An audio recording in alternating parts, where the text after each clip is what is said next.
Hello students. Today we will study projectile motion.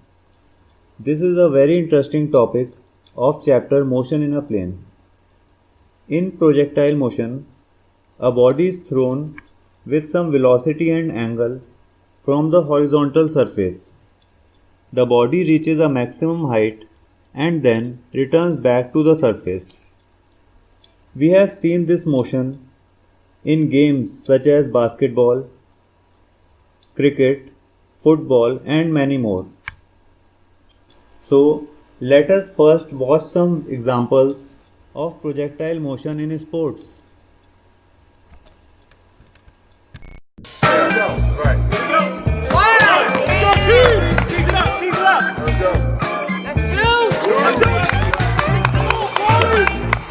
Cheese too. That's good.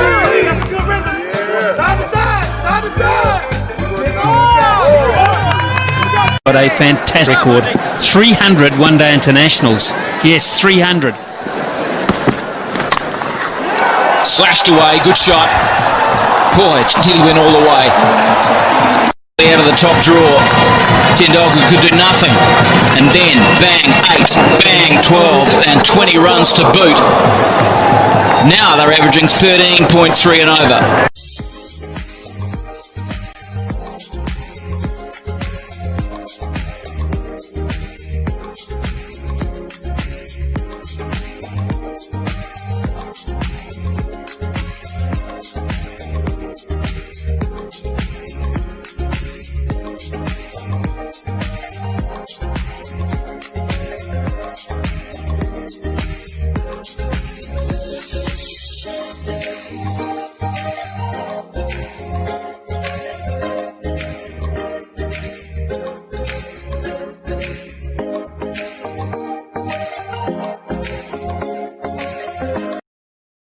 So students, I hope you enjoyed watching various real-life examples of projectile motion. Now, let us understand this motion in detail. In projectile motion, a body is thrown at some angle theta with the horizontal surface with an initial velocity u. Projectile motion में हम दो assumptions लेंगे. एक तो कि projectile जो हमने throw किया है वो बहुत ज़्यादा ऊपर नहीं जाता, वो अर्थ के सरफेस के पास में रहता है, जिसकी वजह से हम जी को एक कांस्टेंट वैल्यू दे सकेंगे. अगर बॉडी बहुत ज़्यादा ऊपर चली जाएगी तो वहाँ पे जी की वैल्यू भी चेंज हो जाती है. Second assumption is that we will neglect the air friction. जो एयर रेजिस्टेंस होता है उसको हम निगलेक्ट कर देंगे. So the only force acting on the projectile will be the gravitational force. तो सिर्फ एक एक्सेलरेशन ड्यू टू ग्रेविटी ही एक्ट करेगा बॉडी पे डाउनवर्ड डायरेक्शन में. प्रोजेक्टाइल मोशन में तीन प्रॉपर्टीज होती हैं. First is time of the flight. Time of the flight का मतलब वो टाइम पीरियड जब एक प्रोजेक्टाइल अपने इनिशियल पॉइंट से फाइनल पॉइंट अर्थ सरफेस से स्ट्राइक करता है, उसके बीच में जितना टाइम लगता है उस टाइम को कहते हैं टाइम ऑफ द फ्लाइट. तो सपोज़ यहाँ पे टाइम 0 है ए पॉइंट पे, सी पॉइंट पे टाइम है कैपिटल टी, तो ये टाइम को हम टाइम ऑफ द फ्लाइट कहेंगे. इसके बाद आता है maximum height. It is the maximum vertical displacement done by the projectile. तो टॉप पॉइंट बी पॉइंट है, यहाँ पे मैक्सिमम डिस्प्लेसमेंट को मैक्सिमम हाइट कहा गया है, कैपिटल एच से डिनोट किया गया है. Third, range. Range is the horizontal displacement covered by the body.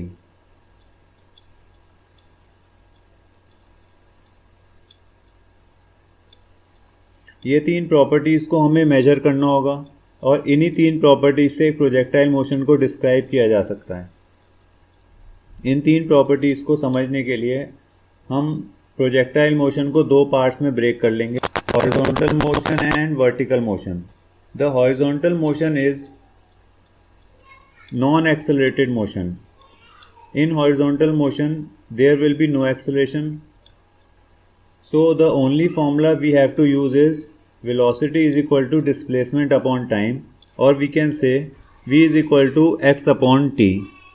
But in vertical motion there is an acceleration due to gravity, so it is an accelerated motion, and acceleration will be taken as positive 9.8 when the downwards direction is taken as positive. ऐसा horizontal projectile में हम करेंगे. जब downward direction को positive लेंगे तो acceleration को भी पॉजिटिव कंसीडर करेंगे, और जब अपवर्ड डायरेक्शन को पॉजिटिव लेंगे तो एक्सेलरेशन ड्यू टू ग्रेविटी को नेगेटिव कंसीडर करेंगे. देखिए यहाँ पे समझाता हूँ मैं. When the upward direction is taken as positive, so the acceleration is taken as negative, but when the downward direction is taken as positive, acceleration will be taken as positive because it is acting in the same direction. That's why.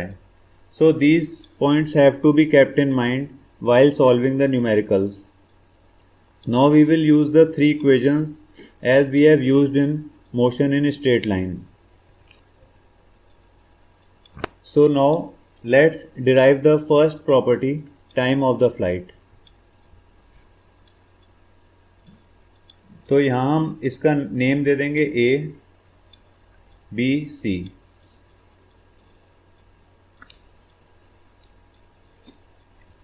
Initial velocity के दो parts हो जाएंगे.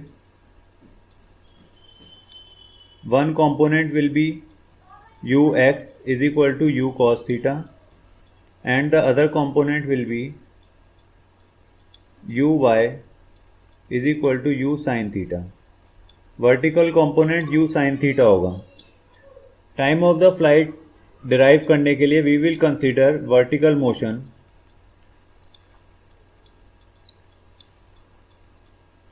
from A to C. We will consider the vertical motion from A to C. And in this we will use the equation second for deriving the formula. You can use other equation also, but I find this equation very easier than other. S is equal to ut plus half at square. So we will put y below the vector quantities like this. For A to C, the vertical displacement is 0. So we will put here 0. Vertical velocity is u sin theta, and the time is taken as capital T plus half. Now we have to put the acceleration due to gravity. Here we will consider the upward direction as positive, so the downward acceleration due to gravity will be taken as negative. A is equal to minus g. We will put here minus g t square. Now we can take t common, u sin theta minus half gt. From here we can get the two solutions. One solution is u sin theta minus half gt is equal to 0. And second solution is t is equal to 0. We will discard this solution and we will move to first solution. U sin theta is equal to half gt. Now we will take 2 here.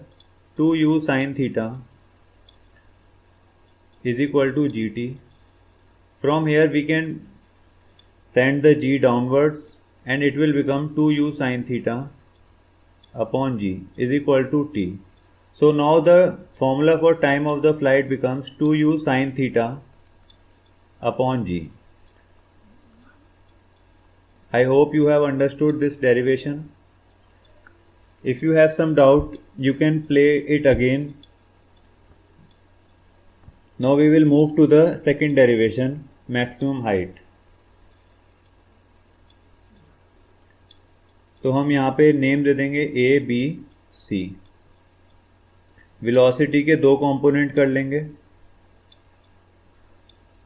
You y is equal to u sine theta, horizontal component इसका कर लेंगे u x is equal to u cos theta. Maximum height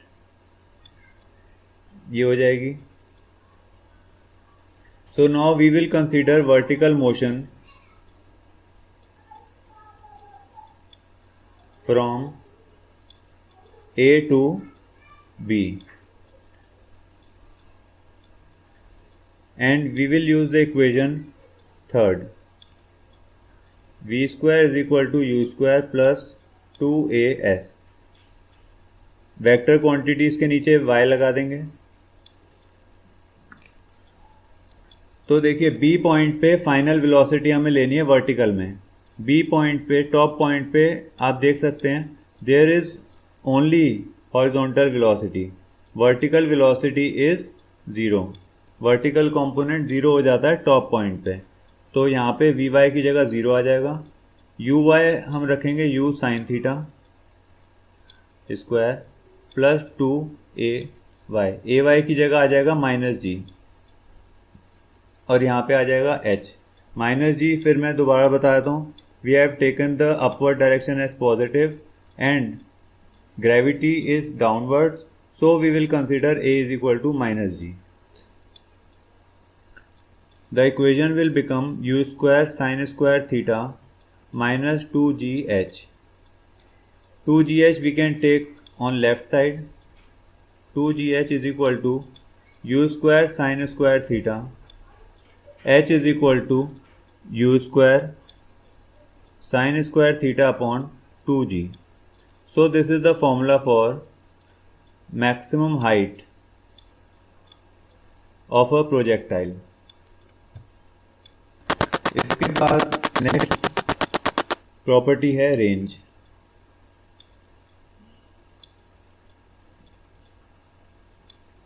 इसकी initial velocity mark कर लेंगे। यहाँ पे पहली बार हॉरिजॉन्टल वेलोसिटी का यूज़ किया जाएगा, u x is equal to u cos theta. Vertical velocity का यहाँ पे यूज़ नहीं होगा क्योंकि हमें हॉरिजॉन्टल मोशन ही कंसिडर करना है।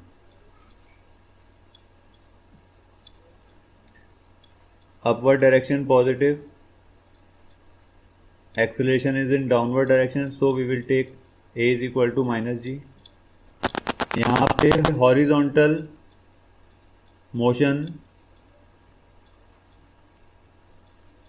from A to C। Horizontal motion में सिर्फ एक ही फॉर्मूला होता है, एक ही इक्वेशन होती है, velocity is equal to displacement upon time। So we can say u cos theta is equal to r upon total time हो जाएगा t। r ये वाला डिस्टेंस है, ये वाला डिस्टेंस r है, तो यहाँ टोटल टाइम हमें पता है 2u sin theta by g होता है। r is equal to u cos theta into t, और यहाँ पे पुट कर देंगे formula u cos theta into 2u sine theta by जी।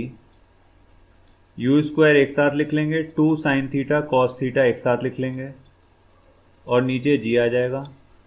ये फॉर्मूला बन जाएगा u square sine 2 theta upon g। So this is the formula for range.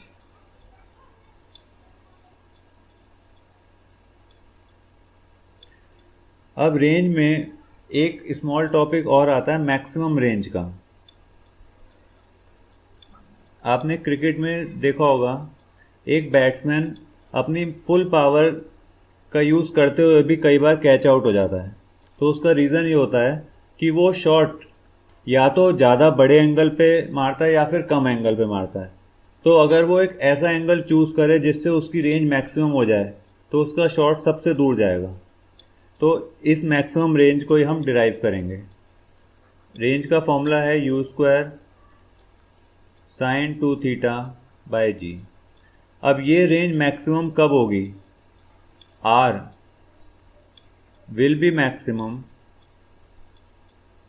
When sine 2 theta is equal to 1, क्योंकि sine की maximum value 1 होती है, this implies 2 theta should be equal to 90 degree और theta is equal to 45 degree. तो यही main condition है maximum range की। इसको पुट कर देंगे, R max is equal to u square, sine 2 theta को 1 लिख लेंगे अपॉन जी, तो आर मैक्स का फॉर्मूला आ जाएगा यू स्क्वायर अपॉन जी। तो मैक्सिमम रेंज हो जाएगी यू स्क्वायर अपॉन जी। इस तरीके से रेंज कैलकुलेट करी जाती है, रेंज का फॉर्मूला डिराइव किया जाता है। तो इसके बाद कुछ क्वेश्चंस हम देख लेते हैं 3 प्रॉपर्टी से रिलेटेड। क्वेश्चन में दिया हुआ है a projectile is thrown with a velocity of 200 metre पर सेकेंड। तो एक बॉडी को इनिशियल वेलोसिटी 200 मीटर पर सेकेंड से थ्रो कर दिया गया, एंगल 30 डिग्री दिया हुआ है, मतलब एक बॉडी को ऐसे थ्रो कर दिया गया, इसकी इनिशियल वेलोसिटी 200 मीटर पर सेकेंड है और एंगल है 30 degree. Calculate the time of the flight, maximum height and horizontal range. तो ये बिल्कुल बेसिक क्वेश्चन है, इसमें बस आपको वैल्यूज पुट करनी है और फॉर्मूला अप्लाई करना है। 2u sine theta by g, इसमें वैल्यू पुट करेंगे आंसर आ जाएगा। मैक्सिमम हाइट के लिए u square sine square theta by 2g, और रेंज के लिए u square sine 2 theta by g. इसमें वैल्यूज पुट करेंगे आंसर आ जाएगा। बहुत सिंपल बेसिक क्वेश्चन है, बस फॉर्मूला याद होना चाहिए हमें। तो नेक्स्ट क्वेश्चन पे चलते हैं। इस क्वेश्चन में दिया हुआ है a projectile has a range of 50 metre, height of 10 metre, calculate the angle, we have to find the angle. तो इसका तरीका ये रहेगा, रेंज का पहले फॉर्मूला लिख लेंगे, u square sine 2 theta by g, maximum height का फॉर्मूला लिख लेंगे u square sine square theta by 2g, और फिर दोनों को डिवाइड कर देंगे। Range upon height is equal to u square sine 2 theta by g, इसको न्यूमरेटर में रख लेंगे और हाइट के फॉर्मूले को डिनोमिनेटर में।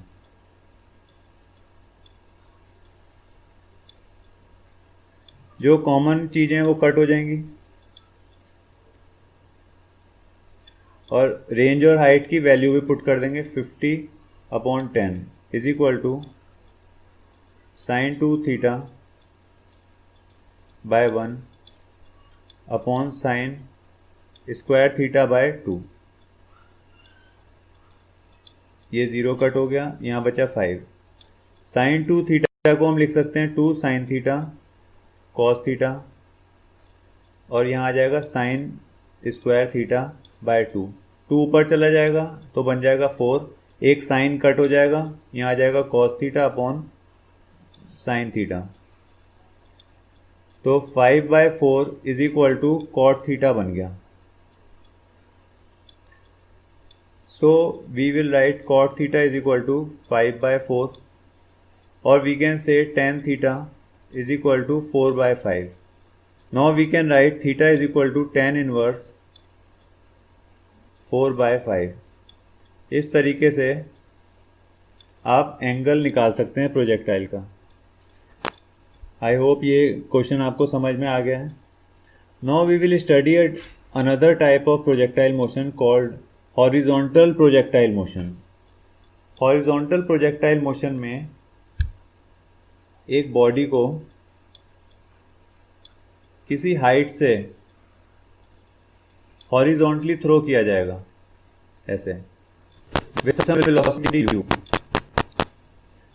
इसकी कुछ हाइट होगी, इसको हम y लिख देते हैं, और ये हॉरिजॉन्टली इसको थ्रो किया जाएगा जिससे वो बॉडी ऐसे मोशन करते हुए नीचे आ जाएगी।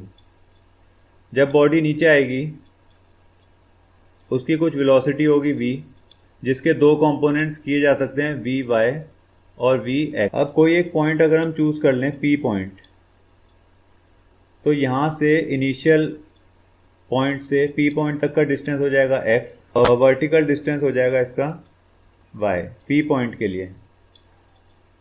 तो हॉरिजॉन्टल प्रोजेक्टाइल मोशन में भी time of flight, maximum height, range, इनके फॉर्मूलेज हैं, बट मैं यही एडवाइस करूँगा कि इन फॉर्मूलेज को आप ना याद करें, आप बस सिंपल मेथड याद कर लीजिए जो मैंने अभी पहले बताया था, हॉरिजॉन्टल मोशन और वर्टिकल मोशन का।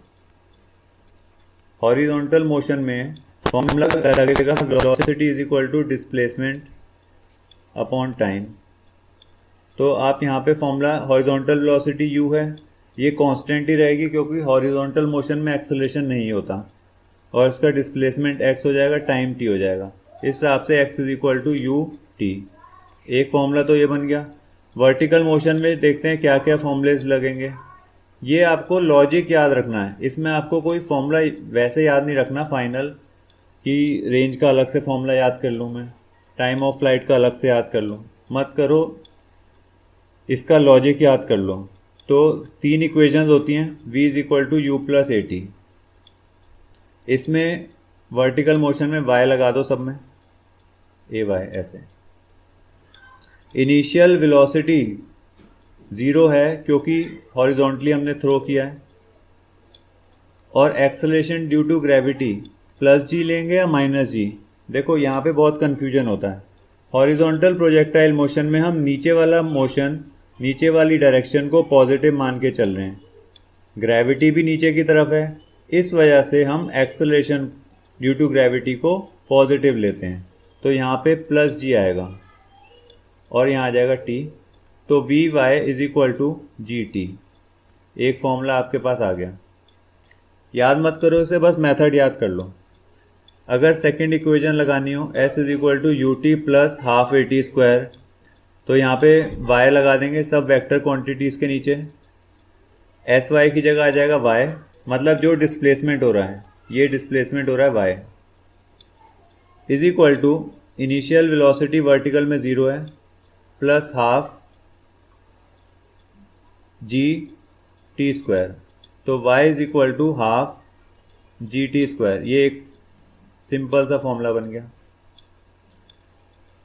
ये फर्स्ट इक्वेशन थी, ये सेकंड इक्वेशन है, और यहाँ पे हम थर्ड इक्वेशन लगाएंगे। V square is equal to u square plus 2as, सब में y पुट कर देंगे। वी वाई तो कोई वैल्यू होल्ड करेगा, ये 0 हो जाएगा, यू वाई यहाँ पे आ जाएगा 2g और y, तो v y square is equal to 2gy।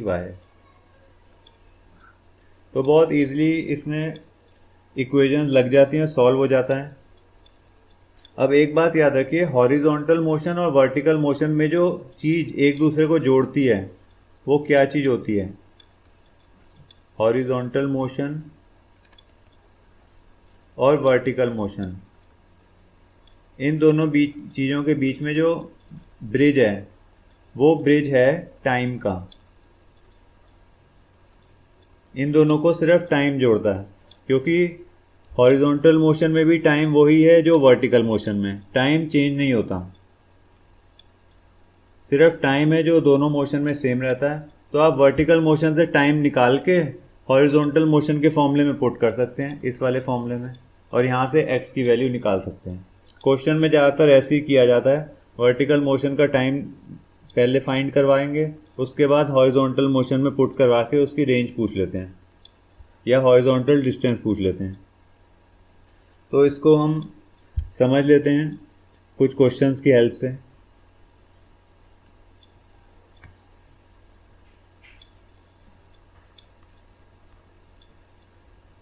तो क्वेश्चन में क्या क्या दिया हुआ है? A projectile is fired horizontally with a velocity of 98 metre पर second from the top of a hill 490 metre high. तो कोई हिल बना लेंगे ऐसे, ये हमारी हिल हो गई, इसकी हाइट है 490 metre.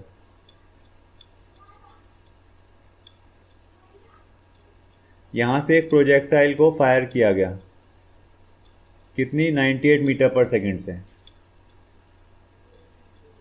Find the time taken to reach the ground.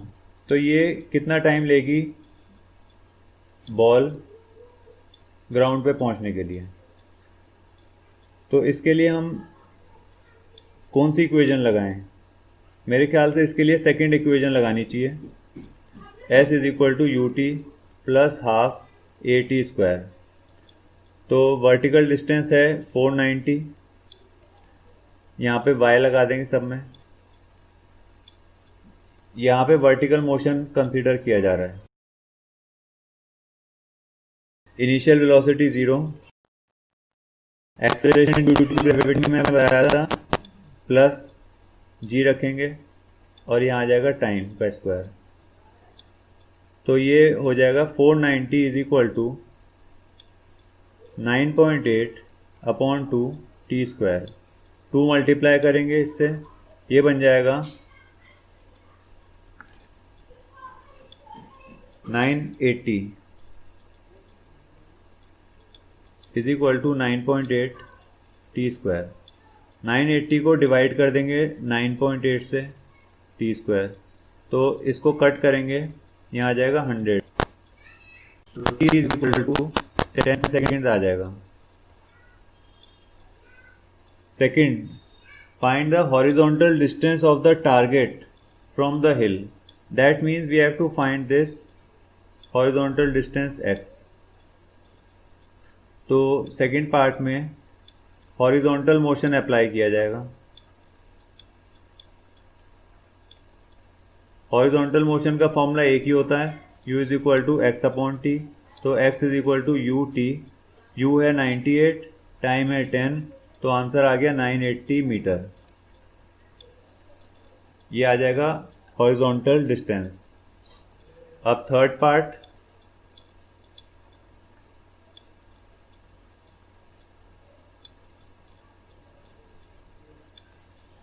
The velocity with which the projectile hits the ground। तो वो कौन सी वेलोसिटी है? जब प्रोजेक्टाइल ऐसे आता है नीचे, ये वेलोसिटी के दो कंपोनेंट हो जाएंगे, vx और नीचे vy। तो हमें फाइनली v बताना है, v। और v क्या होता है? v is equal to under root v x square plus v y square. तो पहले vx और vy फाइंड कर लेते हैं। vx तो देखो हॉरिजॉन्टल वेलोसिटी हमेशा कांस्टेंट ही रहती है, क्योंकि हॉरिजॉन्टली कोई एक्सेलरेशन रिटार्डेशन नहीं है। अब वी वाई निकाल लेते हैं, इसका फॉर्मूला लगा लेते हैं u y plus a y t. U y 0 है, एक्सेलरेशन हम पॉजिटिव ले रहे हैं क्योंकि डाउनवर्ड डायरेक्शन हम पॉजिटिव मान रहे हैं, एक्सेलरेशन भी नीचे की तरफ है, तो एक्सेलरेशन हम प्लस जी लेते हुए चल रहे हैं। प्लस 9.8 और टाइम कितना है 10, तो वर्टिकल वेलोसिटी आ गई 98 मीटर पर सेकेंड। तो आप देख सकते हैं हॉरिजॉन्टल और वर्टिकल वेलोसिटी सेम ही आ गई। तो velocity is equal to under root horizontal और वर्टिकल वेलोसिटी को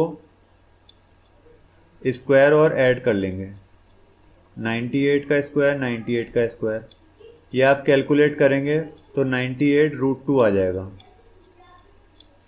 मीटर पर सेकेंड। तो ये फाइनल वेलोसिटी हो जाएगी। बट वेलोसिटी एक वेक्टर क्वांटिटी है, ये एक्चुअल में वेलोसिटी का सिर्फ मैग्नीट्यूड आया है, क्योंकि वेलोसिटी वेक्टर क्वांटिटी है, इस वजह से हमें इसकी डायरेक्शन भी फाइंड करनी पड़ेगी। वेक्टर क्वांटिटीज़ में हमेशा डायरेक्शन भी फाइंड करनी चाहिए। तो उसके लिए tan थीटा हम लगाएंगे। tan theta is equal to v y upon v x is equal to 98 upon 98 is equal to 1। तो यहाँ से थीटा की वैल्यू 45 डिग्री आ जाएगी। इसका मतलब ये एंगल 45 डिग्री है। So now we have find the magnitude as well as the direction of the projectile. तो इस तरीके से हम हॉरिजॉन्टल प्रोजेक्टाइल के क्वेश्चंस भी अटेम्प्ट कर सकते हैं और सॉल्व कर सकते हैं। बस आप हॉरिजॉन्टल मोशन और वर्टिकल मोशन को अलग अलग कंसीडर करिए। इन दोनों में कोई आपस में ओपोजिशन नहीं है, कोई एक दूसरे को कैंसिल नहीं करता। वो हॉरिजॉन्टल मोशन अलग चलता है, वर्टिकल मोशन अलग चलता है। बस इन दोनों को जोड़ने के लिए टाइम की ज़रूरत पड़ती है। टाइम का फैक्टर इन दोनों को जोड़ देता है एक दूसरे से। तो मुझे लगता है कि आपको काफ़ी अच्छे समझ आ गया है, दोनों तरीके के प्रोजेक्टाइल मोशन समझ आ गए हैं। इसमें एक चीज़ और है, अगर आपको इक्वेशन ऑफ ट्रेजेक्ट्री निकालना हो, इक्वेशन ऑफ ट्रेजेक्ट्री का मतलब एक्स और वाई में इक्वेशन, तो आप क्या करें, वर्टिकल मोशन में जो टाइम का फॉर्मूला आएगा उसको पुट कर देंगे हॉरिजॉन्टल मोशन के एक्स के फॉर्मूले में। तो वहाँ से आपको टाइम एलिमिनेट करके एक्स और वाई में एक इक्वेशन बन जाएगी। मतलब वर्टिकल मोशन में आप कंसीडर कर लीजिए सेकंड इक्वेशन को, और उस सेकंड इक्वेशन से टाइम निकाल के पुट कर दीजिए हॉरिजॉन्टल मोशन की इक्वेशन में। टाइम एलिमिनेट हो जाएगा, एक्स और वाई में इक्वेशन बन जाएगी। उस इक्वेशन को कहते हैं इक्वेशन ऑफ ट्रेजेक्ट्री। काफ़ी बार वो भी पूछे जाती है। आई होप प्रोजेक्टाइल मोशन आपको अच्छे से समझ आ गया है।